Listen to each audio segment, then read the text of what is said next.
देखिए वैकेंसी है ना एग्ज़ाम के बाद, ठीक है, जब से ये रिज़ल्ट आया है तब से हम सबका इंतज़ार है कि कब हमें जॉइनिंग लेटर मिलेंगे।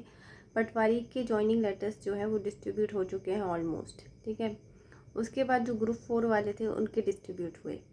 अब इसके बाद ठीक है हमारी जो उम्मीदें हैं वो ख़त्म होती नज़र आ रही है, क्योंकि जिस तरीके से आचार संहिता लगने वाली है उस तरीके से ये है ना कह पाना बहुत मुश्किल है कि इलेक्शन के टाइम पे प्रोसेस होगी या नहीं होगी।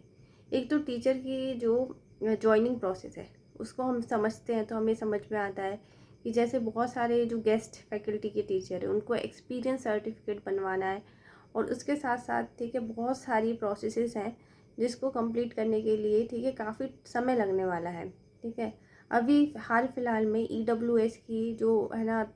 वर्ग 3 की काउंसलिंग थी, उसकी जो 800 कुछ सीटें थी, ठीक है, उसको भरने के लिए हाई कोर्ट ने ऑर्डर दिया है। अब हाई कोर्ट का ऑर्डर इम्प्लीमेंट करने के लिए भी टाइम लगेगा, जिसकी वजह से वर्ग 1 जो है उसको अभी थोड़ा स्टे लगा दिया गया है। मतलब अभी उसमें थोड़ी सा व्यवधान जो होता है ना वो पड़ गया है। तो इस तरीके से हम कंसिडर कर सकते हैं कि अभी के, और एक अगर लॉजिक और देखा गया है वो लॉजिक ये है कि सरकार क्यों हमें ठीक है ग्रीष्मकालीन छुट्टी मतलब समर वेकेशंस के टाइम पे क्यों हमें है ना देना चाहेगी सैलरी, ठीक है। तो इन सारे तर्क के साथ हम ये कंसिडर कर सकते हैं कि अभी जब तक इलेक्शन हो रहा है तब तक हम अपनी उम्मीदें थोड़ी कम रखें, ठीक है, तो बेटर होगा। क्योंकि मैं तो नहीं कंसिडर करती हूँ ये चीज़ को कि है ना हो सकता है। मैं ये मान के चल रही हूँ कि मैंने अपने डॉक्यूमेंट्स, ठीक है, आपके जितने भी डॉक्यूमेंट्स हैं जो रिक्वायर्ड हैं, जो आपने देखा होगा वर्ग 3 के डॉक्यूमेंट वेरिफिकेशन के टाइम पे या फिर पिछले साल के वर्ग 1 के वेरिफिकेशन के टाइम पे जो इन्होंने डिमांड करे थे, वो सारे डॉक्यूमेंट्स आपके पास होने चाहिए।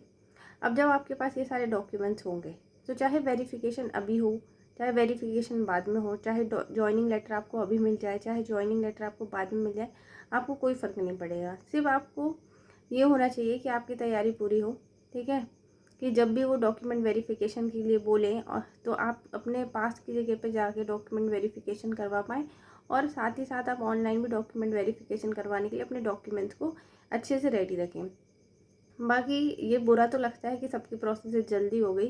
क्योंकि सबकी प्रोसेस अलग थी, हमारी प्रोसेस थोड़ी अलग है। क्योंकि ऐसा तो नहीं हो सकता ना कि आधों को जॉइनिंग दे दें और आधों को बोलें कि आप वेट करो, ठीक है, ये तो सही नहीं होगा। तो इस तरीके से हम मान सकते हैं कि उनकी भी कुछ प्रॉब्लम थे DPI